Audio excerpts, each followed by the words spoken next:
Hello and welcome to another Photonic Cleaning Technologies Quick Help Guide. Today's subject will be high convex lenses.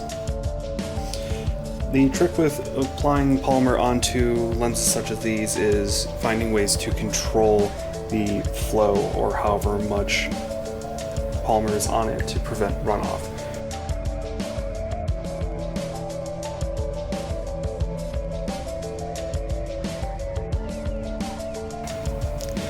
For lenses with high curvature, allow the first coat to dry and then apply multiple coats after.